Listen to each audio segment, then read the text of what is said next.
नरेंद्र मोदी असल बाप की औलाद हो, मोदी और शाह, तो जारी कर दो काले धन की लिस्ट। पूरे देश की बैंकिंग व्यवस्था को लूट करके नरेंद्र मोदी गुजरातियों को दे रहे हैं। 84 करोड़ भारतवासियों को जान से मारने के लिए नरेंद्र मोदी ने व्यवस्था कर दी है। नरेंद्र मोदी बोलते ही झूठ हैं, जन्मजात झूठा है, पूरा का पूरा मक्कार है। आपके पूर्वजों ने, पूरे गुजरातियों ने भारत की स्वतंत्रता के लिए लड़ाई नहीं लड़ी। आप क्या लड़ोगे बांग्लादेश के लिए? मोदी जी आप ये बता दो, 1947 छोड़ दो पिछला इतिहास, 1947 के पहले जितने भी बाहरी आक्रमणकारी आए वो गुजरात से आए। आपके पूर्वजों की दलाली के कारण ही भारत जितनी बार भी गुलाम हुआ है, आपके पूर्वजों के कारण गुलाम हुआ है। गुजरातियों ने हमेशा अंग्रेजों का साथ दिया है, अंग्रेजों के साथ खड़े रहे हैं, अंग्रेजों की दलाली की। और भारत को गुलाम बनाने का श्रेय अगर जाता है किसी को, तो वो गुजरातियों को जाता है। आप गद्दार हो, गद्दारों के समाज से हो, गद्दारों के, आपके पूर्वज गद्दार थे। अगर नरेंद्र मोदी पर भरोसा करते हो, देश के साथ गद्दारी करते हो। जो भी नरेंद्र मोदी के साथ खड़ा है वो देश का गद्दार है। आपको पता है कि नरेंद्र मोदी के साथ बंगाल में या पूरे पर जहां भी चुनाव हो रहा है वहां नरेंद्र मोदी का कोलेशन कौन है? नरेंद्र मोदी का कोलेशन है, नरेंद्र मोदी की पार्टी या नरेंद्र मोदी के गैंग में शामिल है सीबीआई, ईडी, इनकम टैक्स, चुनाव आयोग, ये सारे नरेंद्र मोदी के साथ मिलकर के चुनाव लड़ रहे हैं। जिन्हें भी नरेंद्र मोदी को हराना है उन्हें सीबीआई, ईडी, इनकम टैक्स, चुनाव आयोग सबसे लड़ना पड़ेगा और लड़ना पड़ रहा है। उसके बाद भी नरेंद्र मोदी का पलड़ा जमीन पे है, हारने की पोजीशन में है। और अंतिम हथियार, बड़ी बारीकी से उन्होंने यह नक्सली हमला करवाया। नक्सली हमले के जरिए यह चुनाव जीतने की अब कोशिश करेंगे और इसी के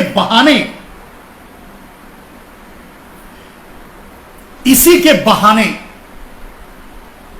हमारे सैनिकों की लाशों पर खड़े होकर जो मारे गए हैं बीजापुर में नक्सली हमले में, जिसकी सारी प्री प्लानिंग, जिसका सारा दारोमदार अमित शाह और मोदी पर जाता है, इन्होंने जानबूझकर यह घटना करवाई है चुनाव में इस्तेमाल करने के लिए। अब आगे देखिए इसका इस्तेमाल कैसे बाकी के 4 फेस में चुनाव जीतने के लिए, रैलियों में ये किस भाषा का इस्तेमाल करते हैं, क्या बोलते हैं, आपको मेरी बात समझ में आ जाएगी। मेरे दोस्तों, कुछ दिन पहले नरेंद्र मोदी, आपको पता है मैं हमेशा कहता हूं कि नरेंद्र मोदी जन्मजात मक्कार और झूठे हैं।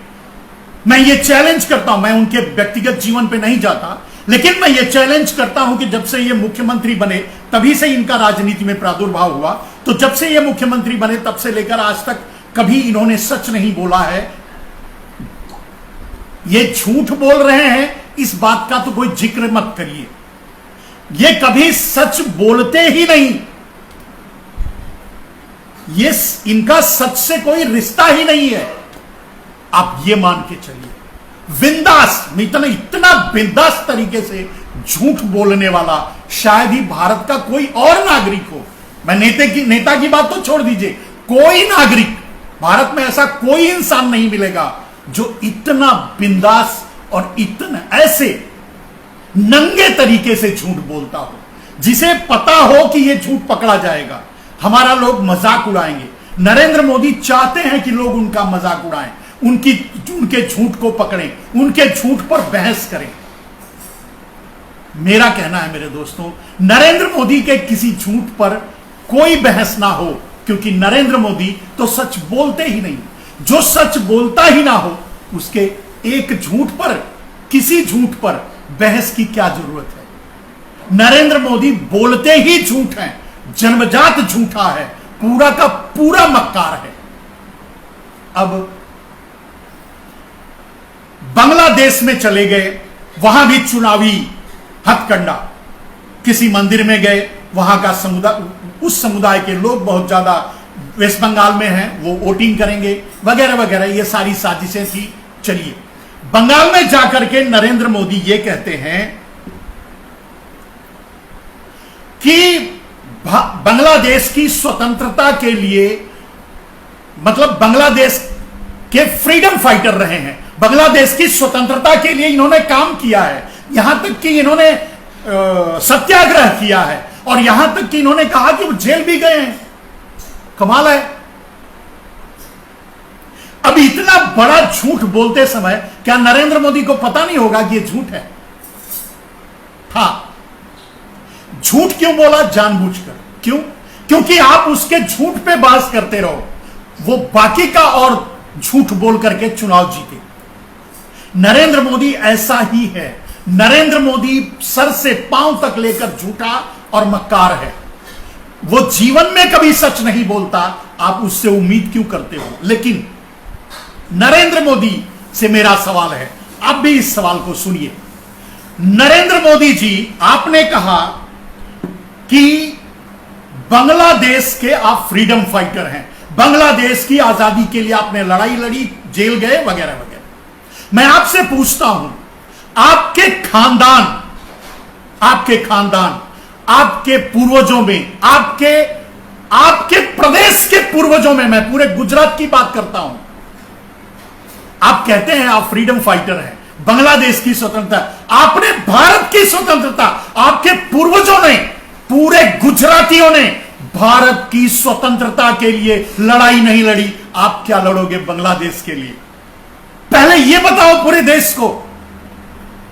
मैं आपसे पूछता हूं नरेंद्र मोदी, आप देश को बता दो बांग्लादेश की स्वतंत्रता, वो तो सारा का सारा झूठ आपने बोला, वो तो समझ में आता है, लेकिन आप ये बताओ कि क्या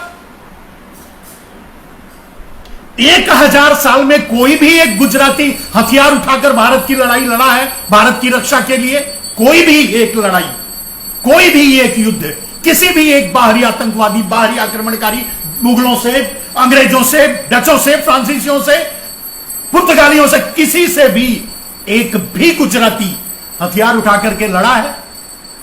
नहीं। और आप बोलते हो आप बांग्लादेश की लड़ाई लड़े? मजाक।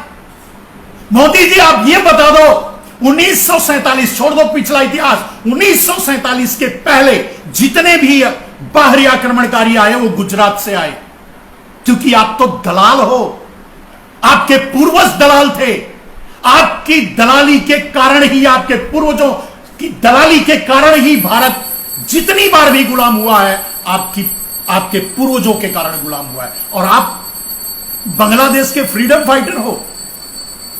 कमाल करते हो यार। बांग्लादेश कैसे आजाद हुआ, बांग्लादेश का कैसे पाकिस्तान का विभाजन हुआ, बांग्लादेश कैसे बना, ये पूरी दुनिया जानती है, लेकिन एक इस तरह का सगुफा छोड़ते हो। लेकिन आपको यह बताना पड़ेगा कि 1947 के पहले कोई भी एक मोदी, शाह, मेहता, पारेख, कोई भी स्वतंत्रता संग्राम सेनानी है, स्वतंत्रता संग्राम शहीद सेनानी है, शहीद सेनानी की बात कर रहा हूं, नकली तो बहुत होंगे, शहीद सेनानी, किसी ने अपने, मोदी, शाह, पारेख, मेहता, किसी ने अपनी जान दी है 1947 से पहले भारत को आजाद कराने के लिए? नाम बताओ। मैं मान लूंगा कि आपने, मैं आपको सर्टिफिकेट देता हूं, मैं मान लूंगा कि आपने बांग्लादेश की आजादी की लड़ाई लड़ी है। कमाल है यार, बोलने से पहले जरा भी नहीं सोचते। एक भी क्रांतिकारी का नाम, 7.5 लाख क्रांतिकारियों ने अपने प्राणों की आहुति दी, तब जाकर के भारत आजाद हुआ। उसमें एक भी नाम मोदी, शाह, पारेख, मेहता का नहीं है, एक भी नाम किसी गुजराती का नहीं है। गुजरातियों ने हमेशा अंग्रेजों का साथ दिया है, अंग्रेजों के साथ खड़े रहे हैं, अंग्रेजों की दलाली की नहीं, अंग्रेजों की, मुगलों की, डचों की, पुर्तगालियों की, सबकी दलाली गुजरातियों ने की है। और भारत को गुलाम बनाने का श्रेय अगर जाता है किसी को, तो वो गुजरातियों को जाता है, आपको जाता है, आपके पूर्वजों को जाता है। और आप बांग्लादेश को आजाद कराने के लिए लड़ाई लड़ी थी। झूठ बोलते समय एक बार भी सोच लेते नरेंद्र मोदी? अरे छोड़ दो यार उसको। 1947 के बाद से लेकर आज तक एक भी, मैं आपको नहीं पूरे इंटेलिजेंट समुदाय को बोलता हूं, पूरी मीडिया को बोलता हूं, पूरे देश से मैं ये सवाल करता हूं, एक भी नाम मोदी, शाह, पारेख, मेहता, किसी भी बॉर्डर से आपने किसी शहीद का नाम सुना? नहीं।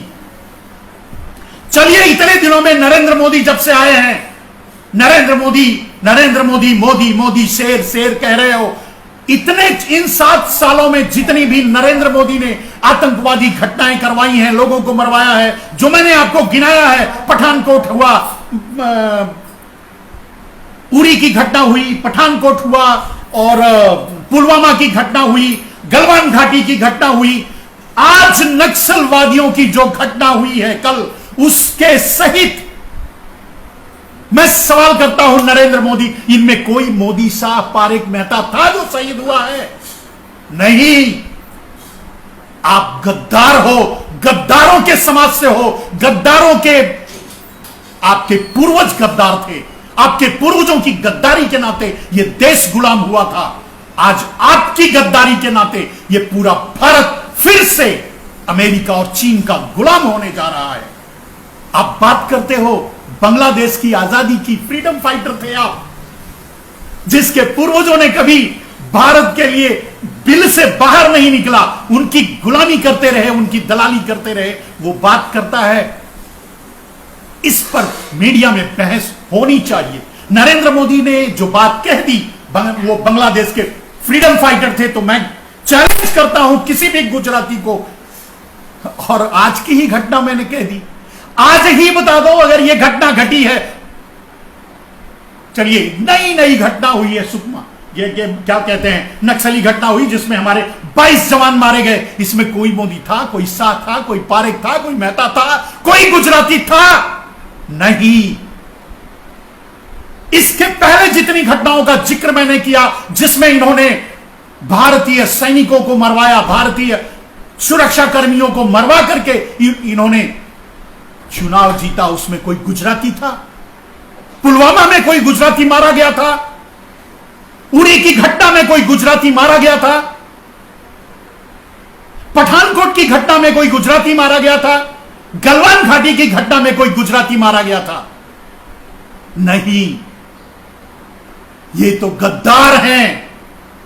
नरेंद्र मोदी की लिजेसी, नरेंद्र मोदी का इतिहास, नरेंद्र मोदी के पूर्वज गद्दार थे। आप अगर नरेंद्र मोदी पर भरोसा करते हो, देश के साथ गद्दारी करते हो। जो भी नरेंद्र मोदी के साथ खड़ा है वो देश का गद्दार है कोई इतिहास? लेकिन आपको आश्चर्य होगा एक बात जान करके, जो आज नरेंद्र मोदी कर रहे हैं इनके पूर्वज करते आए हैं।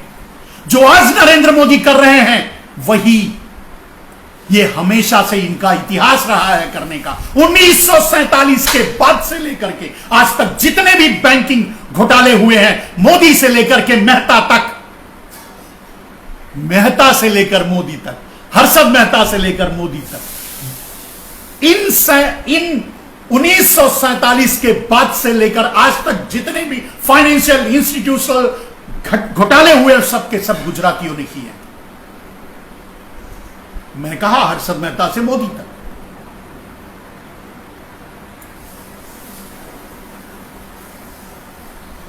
सीमा पर ये नहीं जाएंगे, देश की लड़ाई ये नहीं लड़ेंगे, हमारे लिए जान नहीं देंगे, आपके लिए जान नहीं देंगे, देश की रक्षा के। ये तो घोटाले करने के लिए पैदा होते हैं। जिस आदमी को आपने कुर्सी पर बिठा दिया है उसका तो इतिहास ही घोटालों का है, उसका तो इतिहास ही चोरों का है, उसका तो इतिहास ही गद्दारों का है।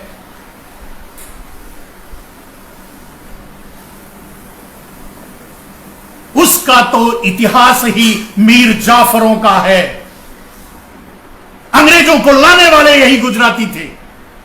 ईस्ट इंडिया कंपनी की स्थापना यही गुजरातियों ने करवाई और पूरे देश को इन्होंने गुलाम बनवाया, जा करके, घूम करके। जैसे आज अडानी अंबानी एंड गैंग का प्रचार कर रहे हैं, वैसे ये कभी ईस्ट इंडिया कंपनी का प्रचार करते थे।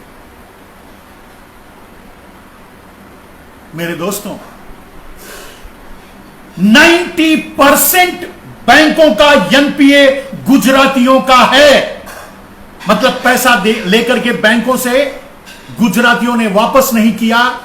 90% नाम गुजरातियों का है या नहीं? नरेंद्र मोदी बता दो, इस देश को बताओ, वो लिस्ट जारी कर दो। आप ये करो, एनपीए का लिस्ट पूरे देश को दिखा दो, पता चल जाएगा कि गुजराती कितने बड़े चोर होते हैं। बैंकों से लोन लेने वालों का 100 करोड़ से अधिक लोन लेने वालों का, बैंकों से 100 करोड़ से अधिक लोन लेने वालों का नाम डिक्लेयर कर दो, 90% गुजराती।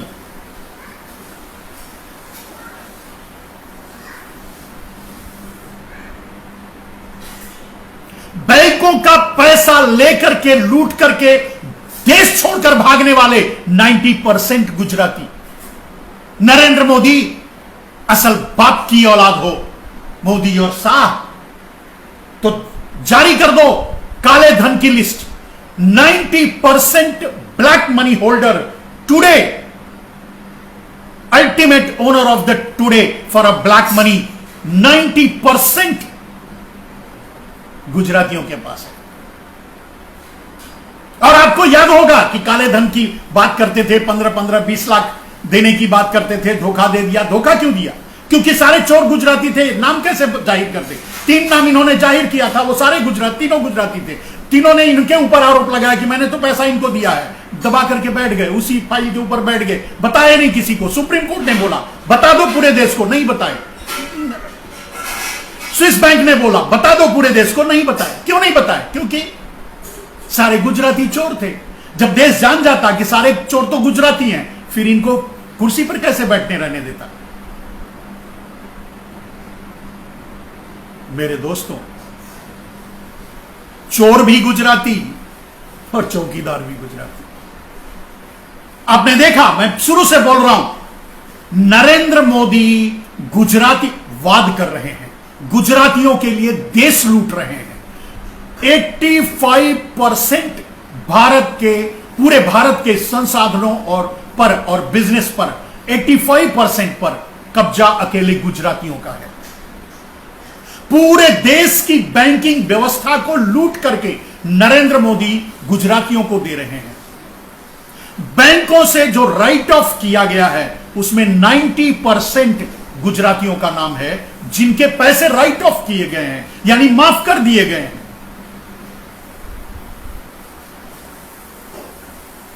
दोस्तों, इतने बड़े गद्दार, देशद्रोही, खतरनाक, जो 2 पैटर्न पे काम करता हो, पूरे देश को लूटकर गुजरातियों को देना और चुनाव जीतने के लिए अपने ही सैनिकों की हत्याएं करवाना, अपने सैनिकों को मरवाना, अपने ही देश में दंगे करवाना, अपने ही देश को दंगे की आग में झोंकना।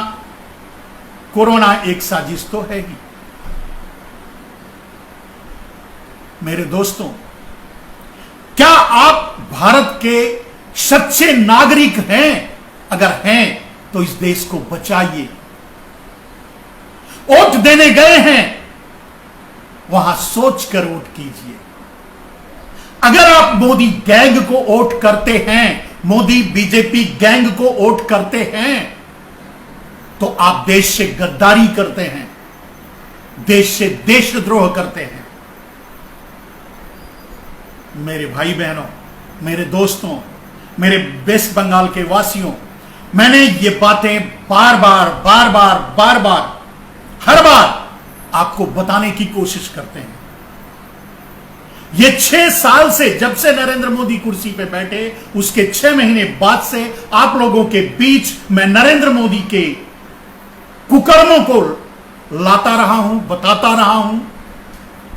आप कितना समझ पाते हैं, कितना मानते हैं, कितना उसको समझते हैं, ये मैं नहीं जानता। मैं अपना धर्म कर रहा हूं। आपको लगे कि मैं सही हूं तो आप भी अपना धर्म कीजिए, इसे लोगों तक पहुंचाइए, जिससे लोग इतने बड़े आतंकवादी से सावधान हो सकें, देश को बचा सकें। देश को बचाइए। देश आपका है। ये आदमी कुछ भी बोलेगा, कुछ भी करेगा। अब बहुत बड़े नौटंकी को देखने के लिए आप तैयार रहिए, जो अपने ही सैनिकों को भेज करके इसने साजिश रच करके नक्सलवादियों से मरवाया है अपने 22 जवानों को। उसका कितना बड़ा ड्रामा, कितनी बड़ी नौटंकी आगे के 4 चुनाव में, आगे के 4 फेज के बंगाल के चुनाव में उसका प्रयोग करेंगे, यह आपके सामने आएगा। दुनिया भर की मक्कारी, दुनिया भर का झूठ आपके सामने बोला जाएगा। हम ये कर देंगे, हम वो कर देंगे, हम मिटा के रख देंगे, हम। मैंने पूछा मेरे दोस्तों, ये आदमी बंगाल का फ्रीडम फाइटर है, और ये आदमी ये बात वो आदमी बोलता है जिसके पूर्वजों का इतिहास गद्दारों का रहा है, जिसके पूर्वजों ने भारत को आजाद कराने के लिए कभी सामने नहीं आए। वो ये कहता है कि वो बांग्लादेश की आजादी की लड़ाई लड़ी। मजाक, मजाक और मजाक। आपके नॉलेज का, आपके ज्ञान का, आपकी समझ का मजाक उड़ाया जाता है। नरेंद्र मोदी जानबूझकर इस तरह की बातें करते हैं क्योंकि वो जानते हैं कि मैं इस तरह की मूर्खतापूर्ण बातें करूंगा, आप मूर्ख हो करके इन्हीं बातों में उलझ जाओगे, हमारा काम चल जाएगा। बेशर्म आदमी है, बेहया आदमी है, भेड़िया है, भस्मासुर है। ये सारी बातें उसने खुद ही कहा कि हम है, तेली है। आप जानते हैं तेली अगर कोई बाहर जा रहा है, सामने पड़ जाए तो घर लौट क्या चलाता है कि जाएगा तो मर जाएगा। आपने पूरे देश के सामने इसको कर दिया तो मरना तो वही है। 23 मार्च तक मध्य प्रदेश की सरकार गिराकर सरकार बनाने की कोशिश करते रहे। कोई अंतरराष्ट्रीय एयरपोर्ट बंद नहीं किया, कुछ भी सावधानी नहीं बरती। उसके बाद 24 तारीख को आपको घरों में बंद करके मारने की कोशिश की। आप चूहे की तरह बंद हो गए, लेकिन चूहे की तरह निकल भागे, कहीं जंगल से, कहीं पानी से, कहीं कहां से भागते भागते अपने घरों को पहुंचे। पता नहीं, आप भूल गए कि आपको याद है।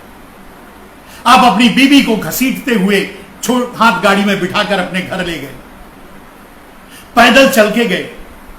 पता नहीं कितने मरे, कितने पहुंचे, कोई आंकड़ा नहीं है।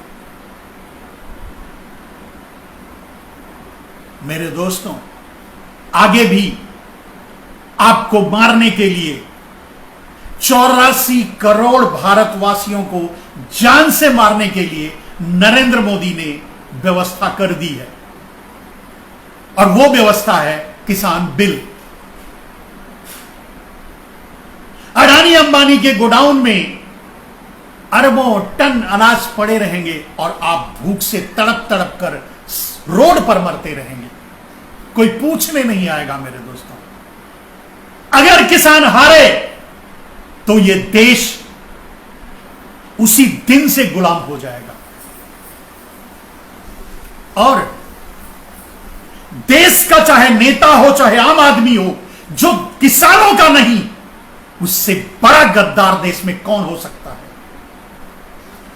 वो देश का गद्दार है जो किसानों के साथ नहीं है। जो मोदी गैंग के साथ है वो देश का देशद्रोही है, देश का गद्दार है। इसे कहने की जरूरत नहीं है। करिए, यह हुआ है। इसीलिए तो 500-600 साल भारत गुलाम रहा है। आपकी इन्हीं नादानियों के पीछे, आपकी इन्हीं नादानियों के चलते यही गुजरातियों ने, गेटवे ऑफ इंडिया था मुगलों को बुलाने का, यही गुजराती बुलाए थे। यही गुजराती अंग्रेजों को बुलाए थे। गेटवे ऑफ इंडिया गुजरात था। यही गुजराती। मेरे दोस्त, जिनको, जो इतने भी विश्वसनीय नहीं हैं कि इनको किसी सुलभ शौचालय की सुरक्षा की जिम्मेदारी दी जाए, और ये वहां भी सुरक्षा की उस सुरक्षा की जिम्मेदारी निभा लें, उनको आपने पूरे देश की जिम्मेदारी दे दी है। इस देश को ईश्वर ही बचा सकता है। देखता हूं कितने 100 साल लगेंगे फिर से इस देश को आजाद होने में। जय हिंद, वंदे मातरम। जाने से पहले आप वोट देने गए हैं, आप वोट देने के बाद मेरी इन बातों को याद रखना। जो मैंने कहा है पत्थर की लकीर है। 6 साल से मैं जो एक बात कहता आया हूं वो एक घटनाएं हुई हैं। यह घटना होगी, हमारे जवान मारे जाएंगे। ये बात जब से किसान आंदोलन चल रहा है उसके वीडियो को भी देखोगे तो लगभग हर वीडियो में ये बात मिलेगी आपको। और अगर फिर भी आप मोदी को समझ नहीं पाते, मोदी के भस्मासुर रूप को समझ नहीं पाते, मोदी के भेड़िए रूप को समझ नहीं पाते, मोदी की गद्दारी को नहीं समझ पाते, तो हम ईश्वर से ही प्रार्थना करेंगे कि ईश्वर इस देश को बचाए। जय हिंद, वंदे मातरम।